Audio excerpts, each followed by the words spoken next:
kom dosht me bo kërkesë për me ftu seancë të jashtëzakonshme nesër në mëngjes, me zgjedhjet që na presin ose me situata që nuk parashikohen, mund të mesin edhe mbi 80.000 zyrtar publik pa paga. Qëllimi ka qenë me hop diskutimet për 3 çështje, por edhe disa pika tjera të renditës që kanë mbetur nga legislatura e kaluar. Fillimisht për njoftoj se arsyeja e vetme ka qenë për shkak se jemi në rrethona të jashtëzakonshme. Është e vërtetë që asnjëherë në historinë e Republikës nuk ka ndodhur mbledhje të kryesisë pa votimin e qeverisë, po me qenë se ditën e diel nuk u votua qeveria, atëherë unë morë parasysh disa çështje urgjente që i pret vendin, unë kom dashur me i thirr anëtarët e kryesisë për me diskutu këto çështje. E para ka qenë çështja e buxhetit të RTK-s. Unë kam taku edhe sindikatën, edhe bordin, dhe sa për njohurinë tuaj, drejtori s'ka dhënë afati të premten, edhe RTK-ja është pa buxhet. Unë pas diskutimeve që i kom pas me ta, si kryetar kuvendi i kom dhënë mbështetjen edhe formën e vetme për me ecë përpara e kom pa ku na si kryesi i themelojmë grupet parlamentare,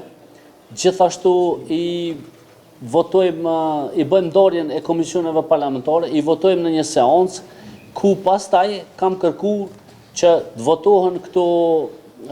raporti i RTK-s në Komisionin për Buxhet dhe Financa edhe të ekzekutohet pro buxheti për RTK-n që duhet të ndodhë mbrana ditës. Unë kam paramenduar që do gjej mirë kuptimin sot te anëtarët e kryesisë. Rrjedhimisht kom dashur me bë kërkesë për me ftu seancë të jashtëzakonshme nesër në mëngjes, për me përfundu themelimin e komisioneve, pastaj komisionet kanë mujt më njëherë pas seancës me i votu raportin e RTK-s dhe RTK-ja me pos buxhetin, ku dhe drejtori ka pos edhe mandat për ekzekutimin e pagave dhe gjithçka tjetër që shkon te shpenzimet e financave. Çështja e dytë ka qenë gjithashtu votimi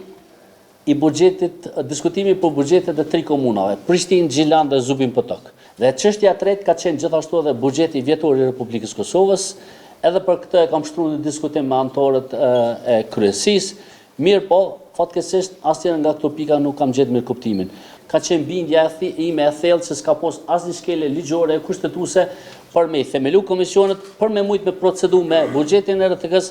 3 buxhetet e komunave dhe buxhetin vjetor. Buxheti vjetor ka mujt me u bë ndarës,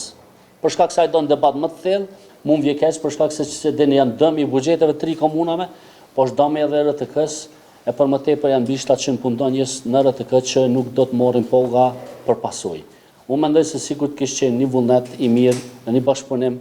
mes subjekteve politike, mendoj se do